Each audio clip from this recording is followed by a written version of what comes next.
Hey everybody, it's Dark Cards, and we're back with another video. So it's Monday. I don't normally do videos on Monday, especially since I don't have work. But we're going to do one really quick since LDJam43 was kind of this weekend, and the deadline ends here in like 45 minutes.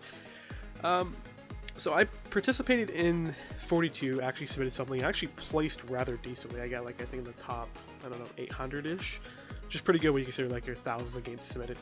For this one, I didn't finish, and the obvious reasons got a cold. Like, just much as I wanted to do this, couldn't exactly make it very far without being coughing, hacking, doing all of the nice fun things you have when you get a cold and not being able to actually concentrate. But I did get some progress done on this. It's not a huge amount, but it was one of the very basic things I needed to get done to get this game actually somewhere. Now, I can't really call this a game because right now it doesn't actually have anything. There's no real objective set up. There's no real controls. You really can't do anything.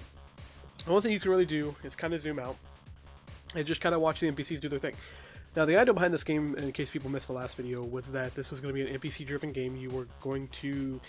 I don't know if there's a terminology for it, but the idea would be that you kind of play as the controlling character. You would tell all the NPCs what to do, you would tell them what objectives they were supposed to, what roles, and the idea is that you were supposed to grab scrap and bring it back to the box here, and the box would eat it, grow in size, and keep going, and you would get more abilities as the box grew in size. You would gain more followers as you did more actions and stuff. And apparently these are not actually working properly. I think they all glitched out, which is really unfortunate. I wanted to show these guys working. Let me actually really quickly on camera fix this. It's probably something really simple. Weird thing is, like, I didn't actually touch this script right before making this video. It's actually the player option script that's airing out. So the player option script nulled, which I think killed like everything else. So in the start option, it needs the controller. It's airing at line 91. Apply options, line 91. Ah. I disabled the ortho camera script. It's airing out because of that. That was something I did actually work on here recently, because zooming was a thing I fixed just here a few minutes before we started the video. So go ahead and hit play. Because a lot of this code actually came from one of the other games, and we used to use the Cinemachine camera rather than the normal camera to do all the logic, and then I disabled that because we don't really need it actually for this game. Here we go. So these guys should run out. Should grab the scrap, and then they'll turn around and bring it back here. Now, they don't really do anything with the scrap once they get it back here, because, I mean, there's nothing to do. The box doesn't consume anything. It doesn't really do much. But for the most part, they bring it back and they'll keep piling it up. And the scrap will keep generating. We're using a lot of the similar code from the last game. So the arrows are from the space game. The AIs are prefabbed off of the tank game, but they are custom. I just watched an AI pass stuff off. They're not really supposed to pass off scrap to each other. Right now they're supposed to be coded that only one guy can target scrap and drop it off. But he must have dropped it just outside the edge of the area. But yeah, they'll do this, and we can actually watch them in scene view. So there's a big area, it's got tons of scrap in it. We do have a generator that actually is generating this ground here, so if I actually hit pause, this ground's gone.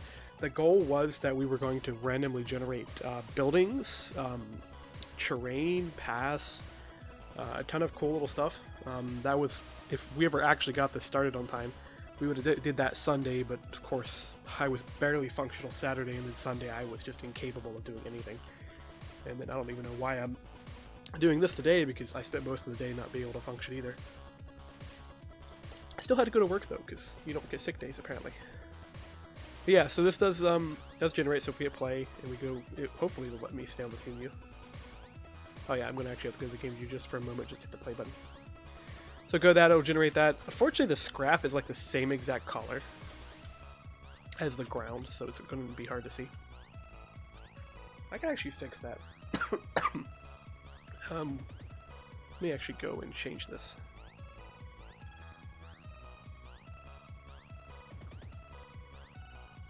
So it should be objects, scrap.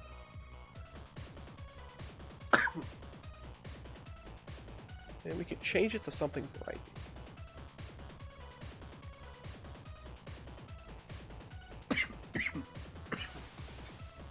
That should apply out to all the new scrap items. I don't know if it's actually textured in a way that it will actually change color. I think it will. Yeah, there we go. So you can see these now. And we got an actual generator that does randomly places. Probably wouldn't have actually used this for the actual game. What we would have done is used a series of generators that would have placed the scrap in various places. Because after all, you want it to match the buildings. But anyways, I'll leave you guys here before I go into coughing spam on microphone nonstop.